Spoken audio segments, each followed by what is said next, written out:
wait a little bit and then we can get ready to go.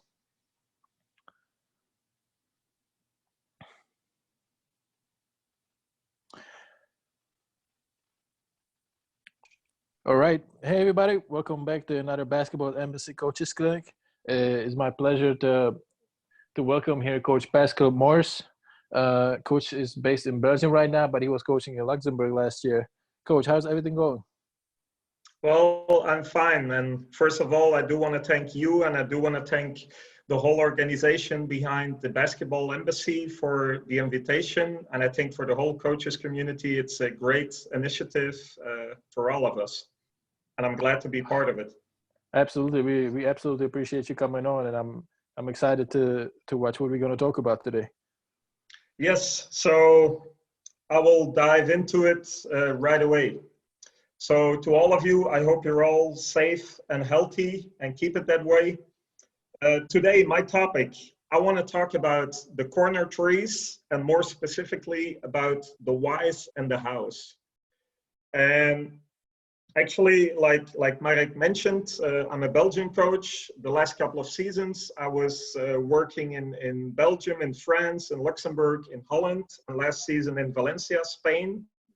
And on top of that, I do have a background. I have a PhD in mathematics, which kind of explains my love for basketball analytics.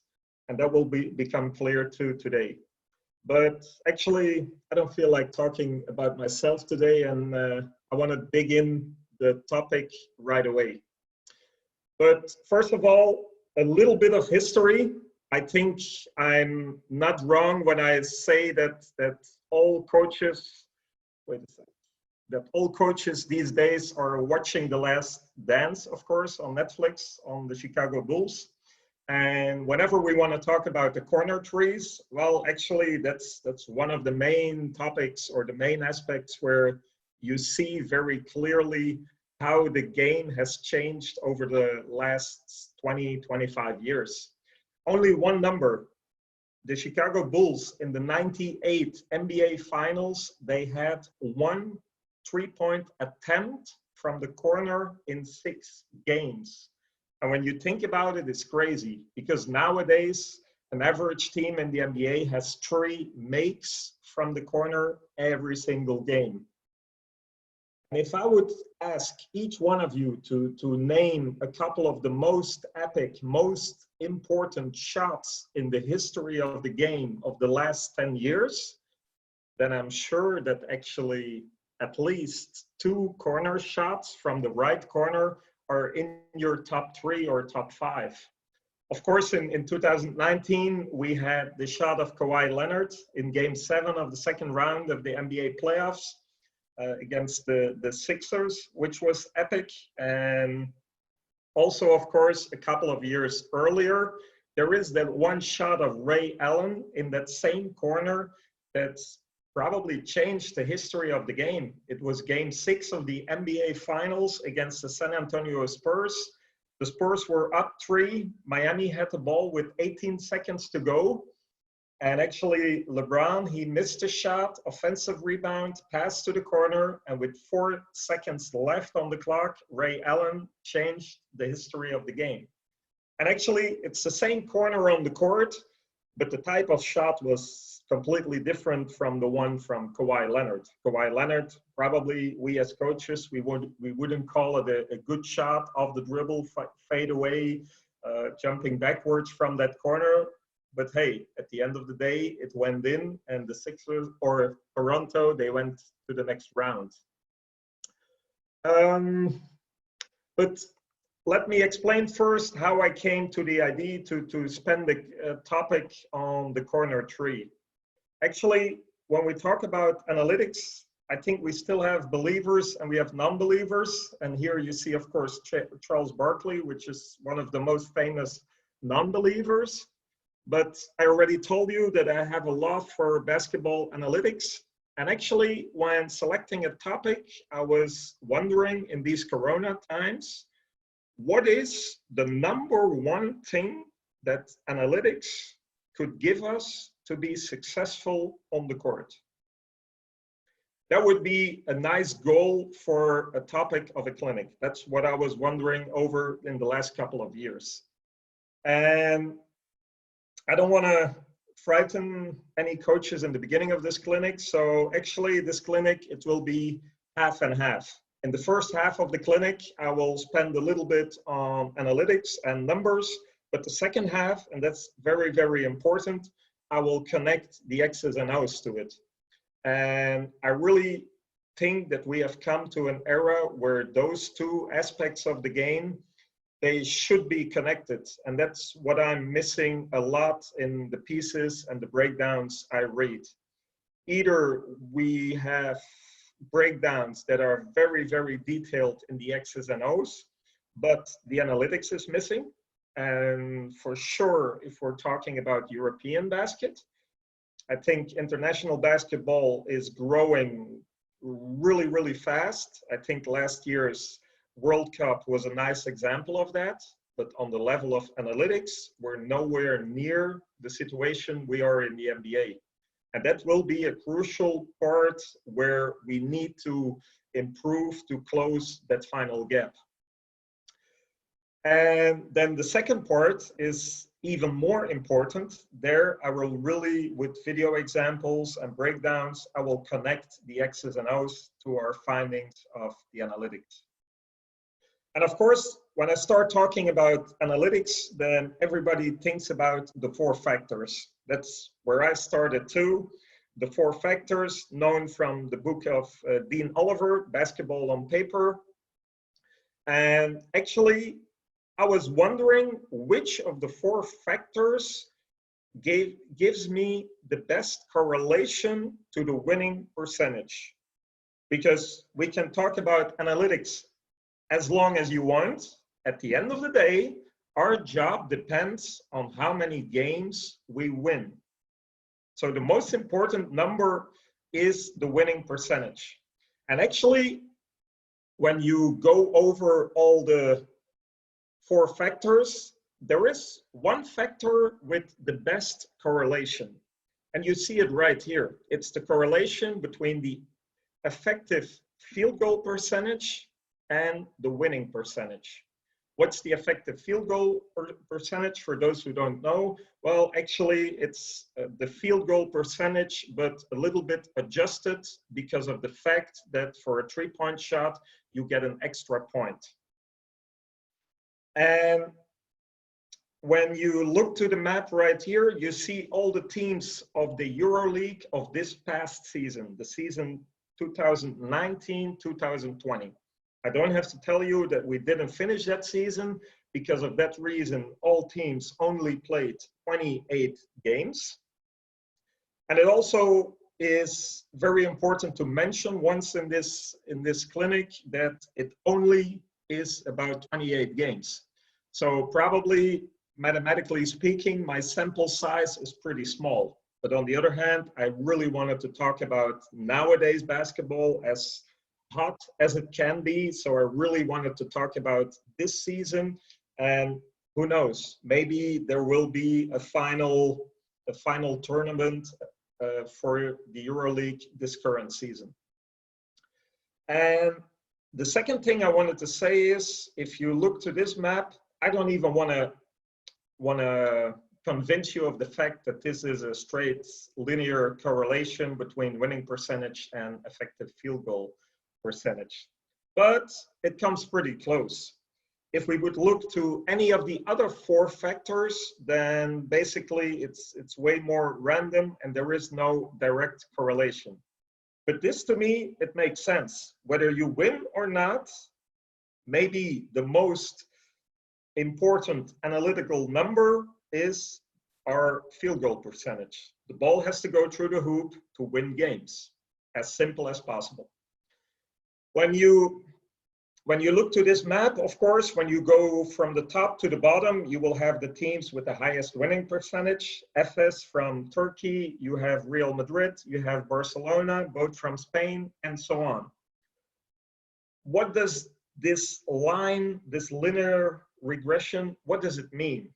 Basically, it means that any team that is above that line is winning more than you could expect from their effective field goal percentage. That means that also in other segments of the game, they're doing better, which makes them win more. And of course, the opposite goes for the teams that are below that game. For example, if you look to the team of Kimki right here, actually they have the second highest effective field goal percentage in the EuroLeague. And they're only, what is it, number 8, 9 in the ranking. So based upon their field goal percentage, you would expect them to be higher in the ranking, a higher winning percentage. But when we identify the field goal percentage as being the most important factor in winning, then we can also go one step further, which is the type of shot that makes us a winning team. Today, I want to identify which is the spot, what is the spot on the court, which situation, where is the pass coming from, and so on. I want to be very, very precise. And it's no coincidence, from all regions on the court, I made a certain map to find a correlation. And it didn't really surprise me because lots of things have been written about it. Actually, it is the corner tree. And why isn't it really a surprise? I think already in the beginning of the 2000s, coaches like Greg Popovich with the Spurs, even when nowadays he says that he dislikes the number of three-point shots in the NBA, actually, Popovich is one of the coaches that was stressing and what was realizing the importance of corner trees very, very early, and which made his team very, very effective in using it.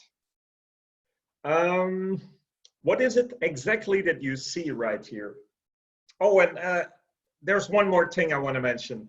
Last week, my colleague, Ryan Panone, colleague coach, he was mentioning also something about corner trees, and I do want to mention him because his sentence, how he formulated it was for me the final drop to say, let's go. I want to dive deeper into the corner trees.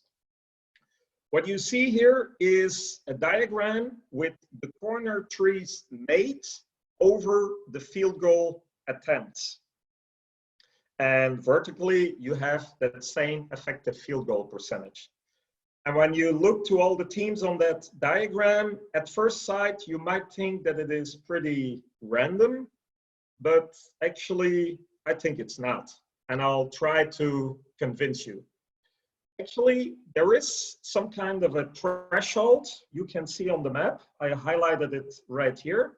And actually, that threshold, it is a corner tree made over the field goals percentage of 0.03. In human language, it means it is teams that make three-pointers from the corner for every 100 field goal attempts. If you look to that threshold, you will see that almost all the teams that go above that threshold, they have an effective field goal percentage of 55%, which ranks them at least in the top 8 of the EuroLeague competition. And looking at the same map, you will see that actually there are 2 empty regions on that map. There are no teams that are in the 2 gray zones.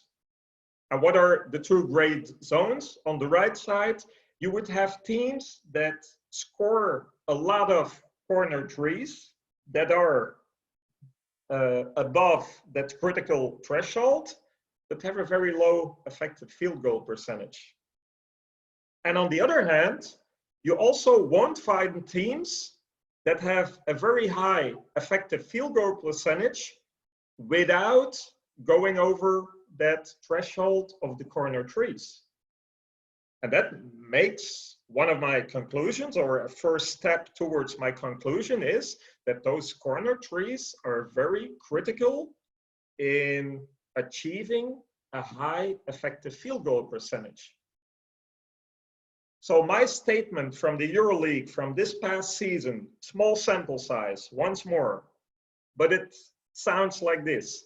If a team makes at least 3 corner three-pointers in every 100 field goal attempts, then they have an effective field goal percentage above 55, which directly correlates to a high winning percentage, which I explained to you in the beginning.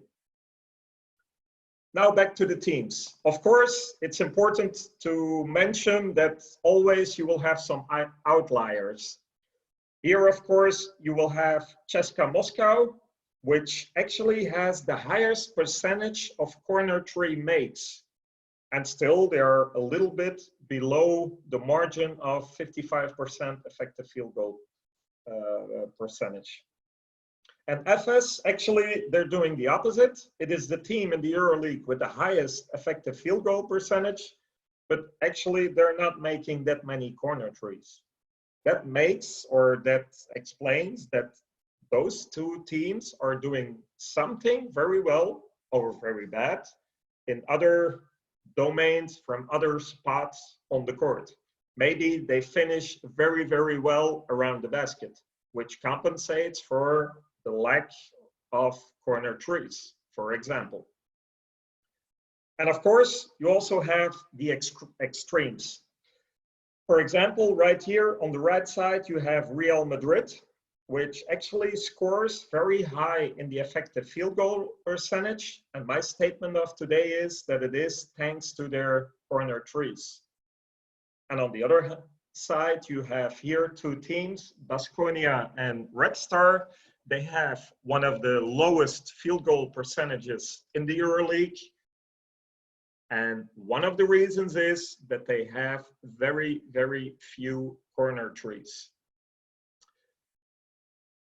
But don't freak out yet about the numbers, because from here on, it will get way more practical. Because of course, it's easy for me to say, well, this number, the number of corner threes made over the field goal attempts, that's the number that will make you win games. Because let's be honest, that's bullshit. So here the solution would be, let's all go to the corners, and every ball, every set play, we pass the ball to the corner, and it will make us win games, which of course isn't true. And actually, this is the very last slide with some numbers, and it's also the slide I want to go over as fast as possible, because maybe it's not that very interesting. What I did here is I looked to the ranking of Real Madrid behind the three-point line. For example, 44% of all field goals by Real Madrid are taken behind the three-point arc, which ranks them second in the league. 3 points made, fourth in the league. 3 points attempts, third in the league. 3-point percentage, seventh in the league. Nothing special, right?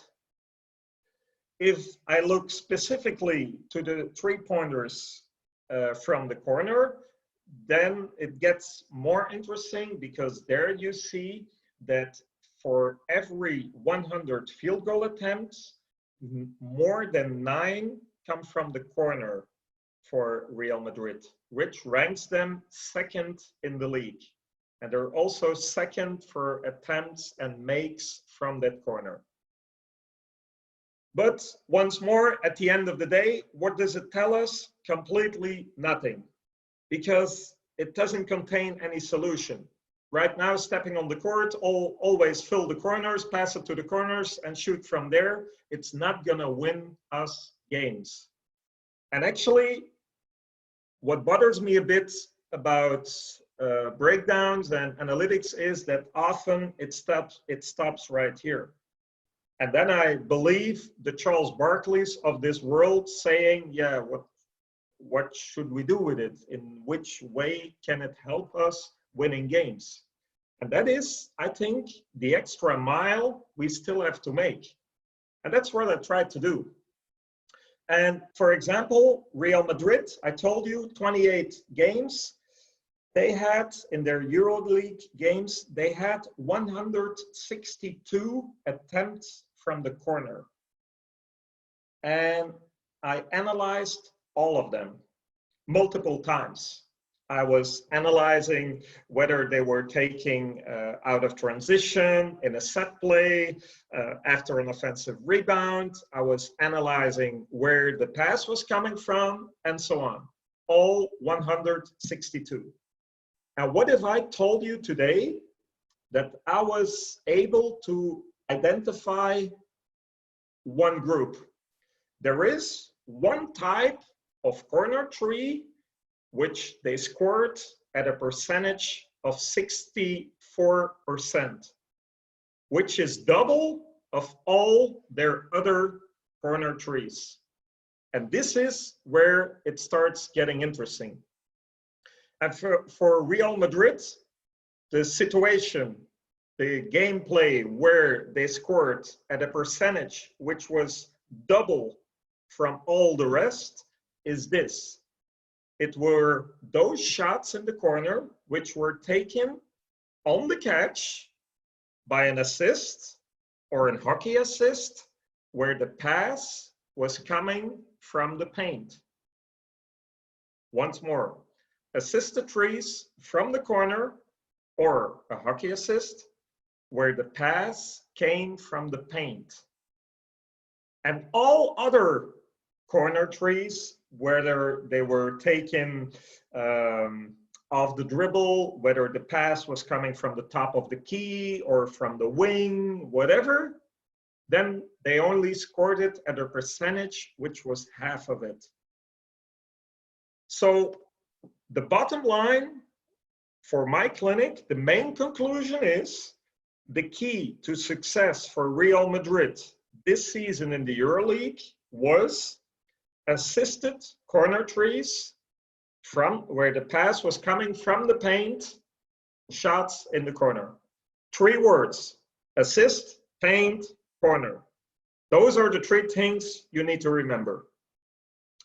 And I'm still not there yet, because right now I will dive into the X's and O's.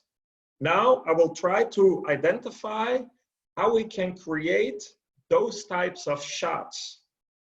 And what I'm not going to do is the following. I'm not going to show you 10 possible set plays where one of the option is an assisted corner tree. That's not the purpose of today.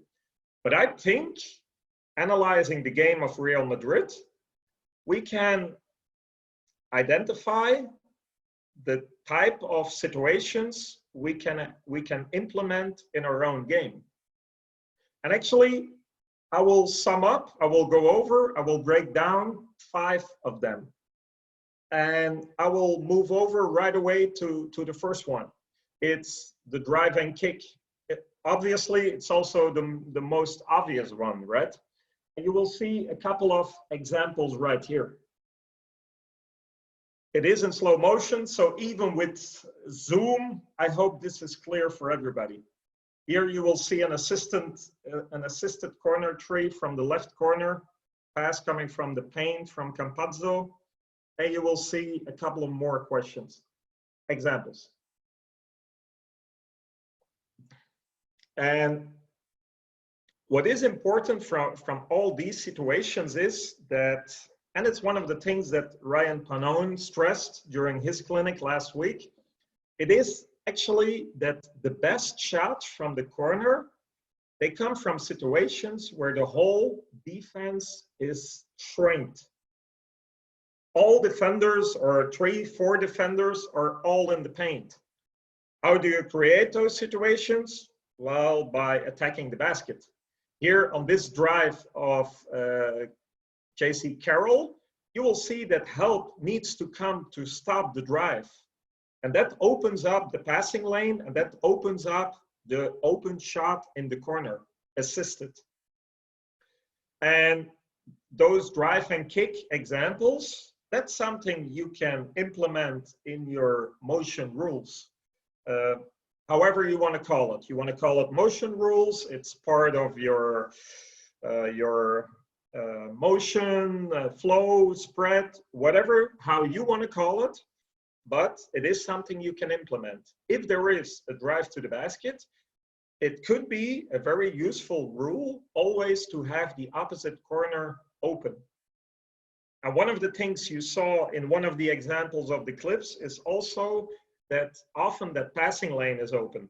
And even if it's not open, for sure, you have certain players that are very practical with it, that really jump over the baseline to have an open passing line to the corner, which actually can be very effective. And we can have the same drive and kick examples, of course, with a hockey assist. Because actually right here, you will see the penetration by Thompson. He is in the paint. You recognize the shrinked defense. Right here, we have 4 defenders in the paint. And on the weak side, we have THREES in the corner, who's wide open. And we have Rudy here on the wing. And for them, there's only 1 defender in between. And of course, right here, Thompson, he estimates that the passing lane to Rudy is wide open, which shifts it back right away to the corner. So once more, what I call hockey assist, some of you will call it a secondary assist. Well, actually, it is the second last pass before a score without dribbling in between. So, and also those situations, why is it still important that the pass, that it leaves from the paint? Well, actually, it is again to shrink that defense. I have a second example right here of a hockey assist after a drive. Well, no, actually, it's after a post play. But same thing, pass to the wing, immediately pass, extra pass to the corner. Wide open shot, and it is these type of situations which Madrid scored at 64% last season. So drive and kick, in one way or the other, I think it should be a very important tool within your playbook. Nonetheless, what your set play is, what your type of offense is, but those corner trees, it will make your offense very effective. And the second situations, of course, I told you, assisted corner shots where the pass came from the paint. Well, of course, we can also identify post plays. And that can be after a middle pick and roll, or it can also be after a regular post up with the back to the basket. And you will see a couple of examples right here. And actually here in the middle of the court, Rudy has the ball. He's very high, he's almost at half court. And actually what you would see right here is if from this position, he would give the pass right away to the corner, it would give the time for the defender to make the closeout and to have a contested shot. And actually what happens right here is that Rudy, he will feed the inside player in the middle of the paint, THREES. And he doesn't think twice, and he will feed him right away, extra pass to the corner, which leads to a wide open corner shot. Second example, again, middle pick and roll with Campazzo. He feeds the big man in the middle, and he gives the pass to the corner. And actually, these past weeks, I've seen so many great clinics, and this is one of the examples where I have to think about the clinics of Brent Tipton and Peter Lonergan, who were talking about the middle pick and roll. For the guy with the ball taking the middle pick and roll, they call it a rule: corner, middle, corner, corner, middle, corner. So when using the screen, first scan the corner, then scan the middle of the court, then scan the opposite corner. Well, and actually, if they feed the guy in the middle the roller, well, I think for him you could have a similar rule.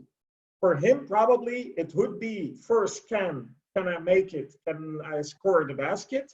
And if not, I think he should scan first to the corners, because those spots will be most vulnerable for the defense not to be able to cover them, because that's where the help is coming from. And you could have a similar rule. And again, here you will have an example with the same post play, but right now you have a hockey assist, which results into exactly the same thing. Once more, we have the middle pick and roll. We feed him in the middle of the court, and here you see it. This defender in the middle of the paint, he has to commit to the ball, and then there is one defender left for two players in offense. And this leads to a very high percentage three-point shot. Whether that pass goes to the wing immediately to the corner or the opposite, it's a very high percentage shot.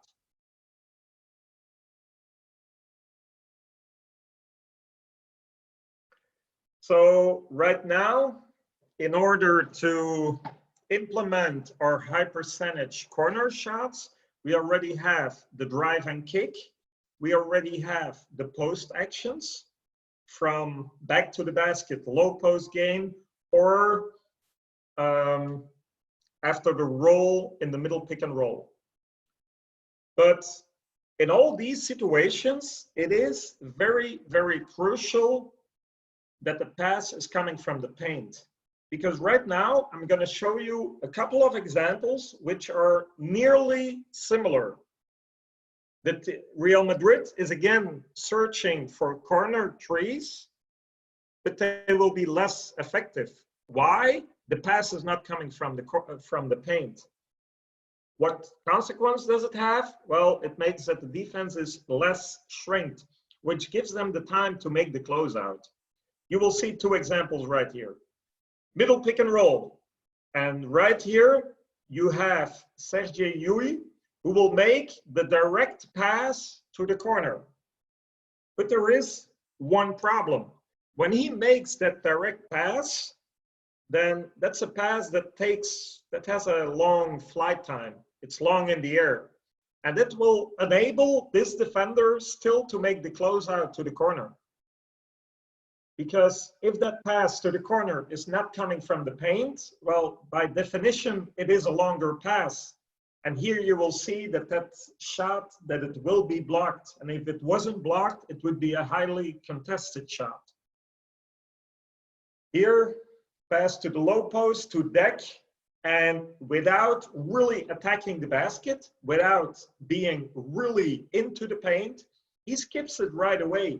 And again, with the result that it is a long pass and where the defense has the chance, has the time to make the closeout and to contest the shot. Third situation, well, it is after offensive rebounds. Because, let me first show it. Here you will see a shot of Rudy, offensive rebound, and with it, Thompson is filling right away the corner, outlet pass, shoot it. Also here, feet straight, assisted three, very easy shot, very high percentage shot. Here, a missed three-pointer, and here I must also say that there is a bit of luck because actually it isn't really a rebound and a decent pass. It's more like a tip towards the corner. But in any of these situations, there is a reason why that corner three is so effective. Because if you pause the game on those situations, you see the reaction of the players in defense. And I highlighted it, two of them right here. Their first reaction in the rebound is start filling their lanes in offensive transition. And they are not covering the corner threes. And actually, it's a topic which I also see a lot in the FIBA 3-on-3 game, where, of course, where the ball is never dead, where after a made basket, I often see it when players take it out of the net as fast as possible. And they're also looking for that quick outlet pass to the corner because it's so hard to defend. And actually here, it's exactly the same thing. Of course, when you choose for this option, on the offensive glass, we want to fill the corners, well, then you also sacrifice something in your defensive transition, of course. That's the point where you as coaches, you have to make a choice. Do I want to add those high percentage shots, or do I want to have complete safety, security, and running backwards? But like you see here with Real Madrid, here it ends perfectly, and it ends in a very high percentage shot from that corner. Very, very effective. Fourth situation where we can really slice into those high percentage corner trees. And actually, it is in transition. And this week, I was watching the clinic by Martin Schiller, who is coaching in the G League for the Salt Lake City team.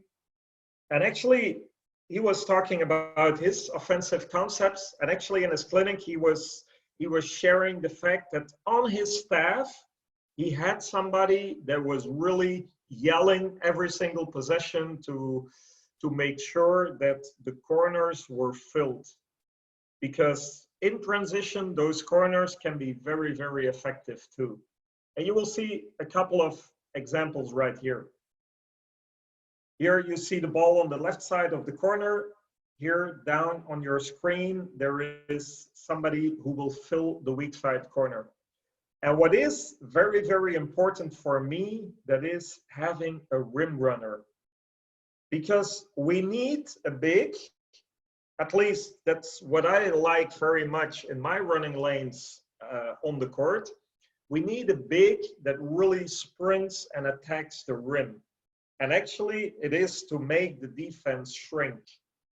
Because whether this pass at the end to the corner will be given from the paint, yes or no, it is actually the threat of this rim runner that makes sure that in the beginning, the defense will be shrinked in the paint. Because most of the teams, or if they're really scouting you, and if they're scouting teams that really jack up threes like crazy in transition, they don't play it honest anymore. They don't respect you in attacking the paint anymore. And if you do have that rim runner, well, it's a whole different story. If then they don't respect that guy running the middle of the floor, then they really give up easy and open layups. And here you will see two examples. You have the rim runner in the middle of the court. Campazzo has the ball. And actually right now, because of the rim runner, the defense is more or less shrunk into the paint, but the pass is swung by Rudy over the perimeter. Second one, here you see Deck running the middle of the floor. He is the rim runner. On the opposite side, we have a guy that is really filling the corner. And here the pass goes to the rim runner, which makes the defense shrink. Two guys on the ball. He swings it right away to the opposite corner. And there we have the wide open three from that corner. Again, Real Madrid was scoring these situations at 64% last season. And that was, for me, the biggest key to their success in offense, which led them to the second spot in the ranking. And there is one fifth situation, and I recognize it also twice with Sergio Llull with Real Madrid. But actually, for me, it's easier to show a couple of examples because worldwide, we have one genius in this concept. And it is a concept which we saw a lot during the NBA playoffs of 2018. And of course, I'm talking about Steph Curry.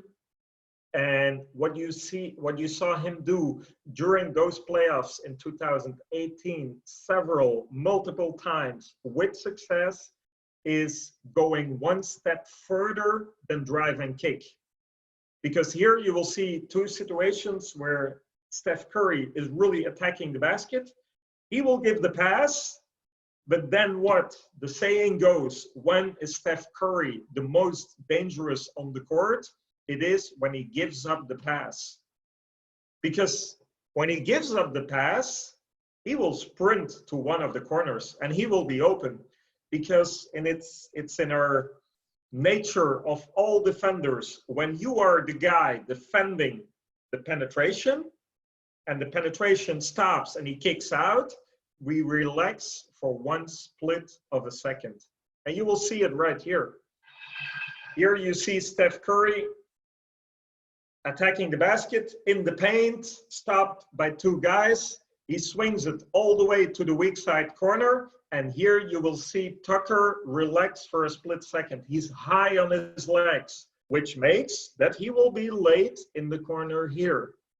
Of course, Golden State, they refined it that much that they even added a little hammer or flare screen, whatever you want to call it, to make the pass or to make the shot even easier. Second example, this is the same, this one. Same situation, Curry will attack the basket, Green is wide open. Curry commits almost 3 defenders. After the pass, there is either miscommunication, all defenders, they relax for a split second on their legs, which makes that they're late in the corner for the corner 3 of Steph Curry.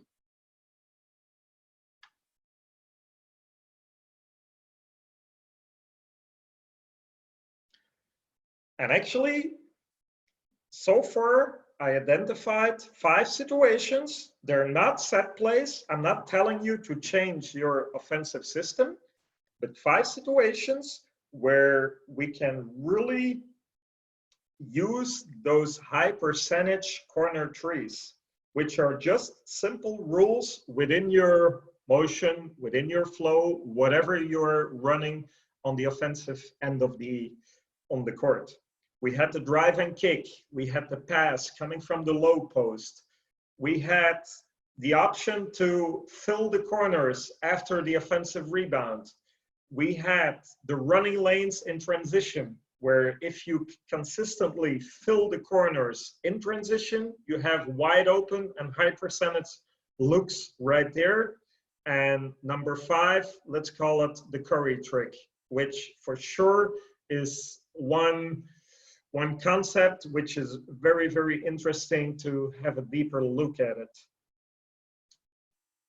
But once more, the 3 numbers you have to remember from today, it is an assisted corner 3 coming from the paint. That is the key to success.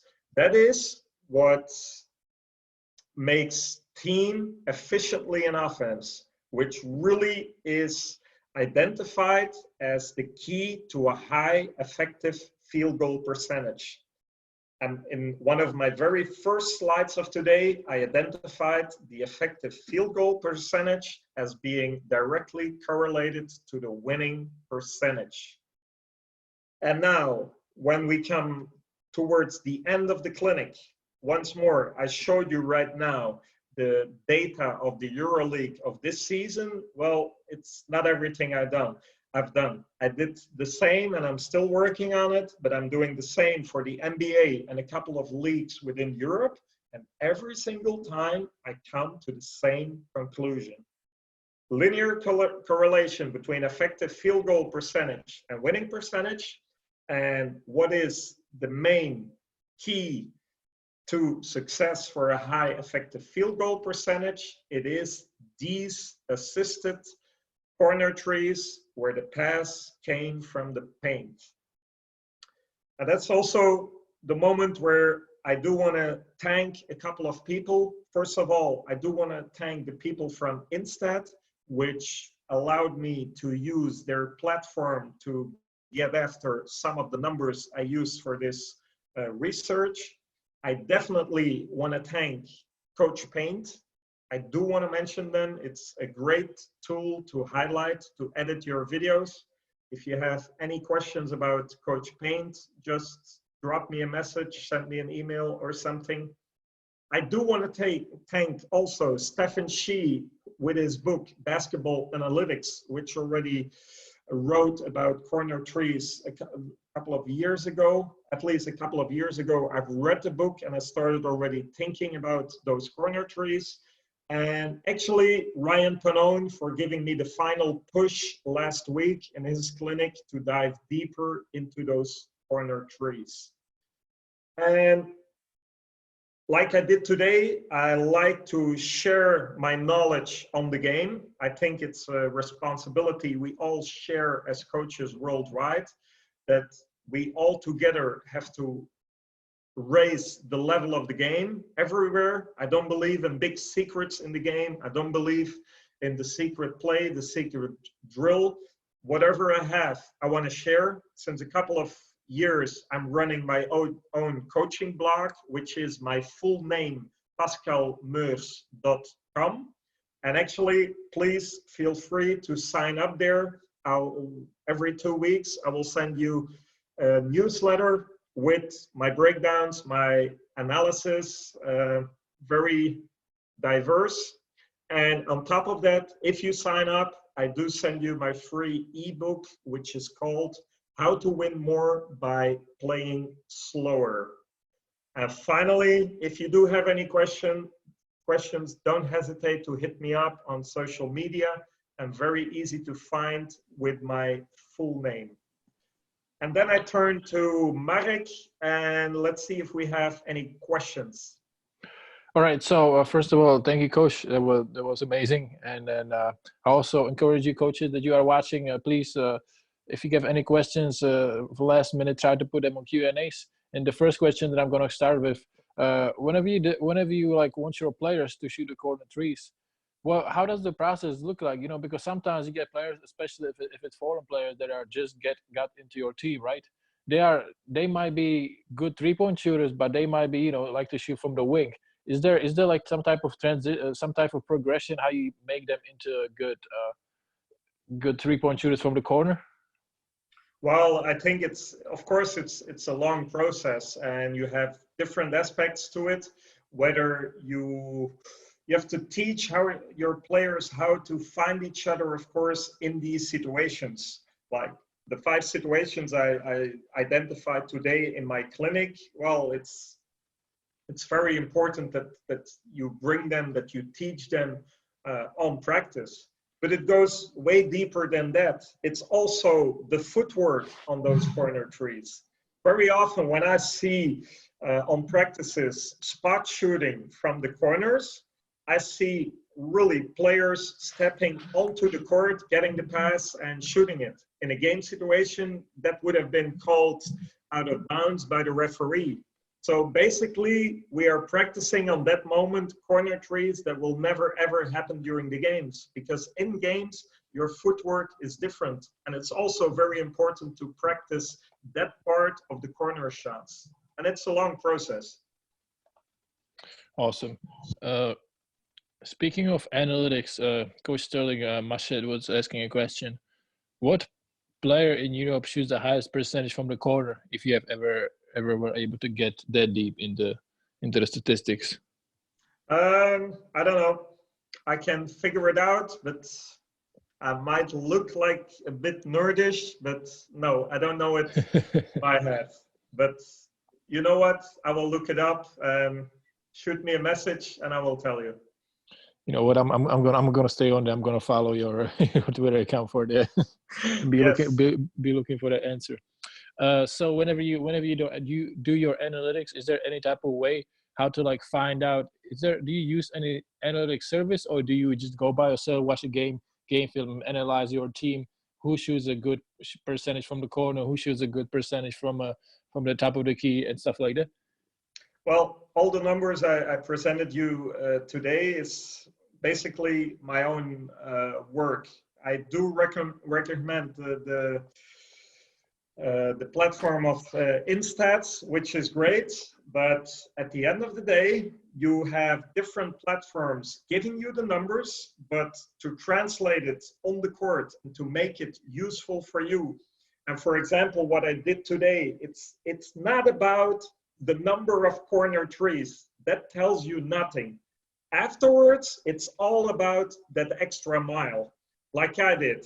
Several times I analyzed those 162 corner attempts by Real Madrid this season. I went over them and over and over and over till I found the missing link, really the key to a high percentage. And that's something that probably no platform can do for you.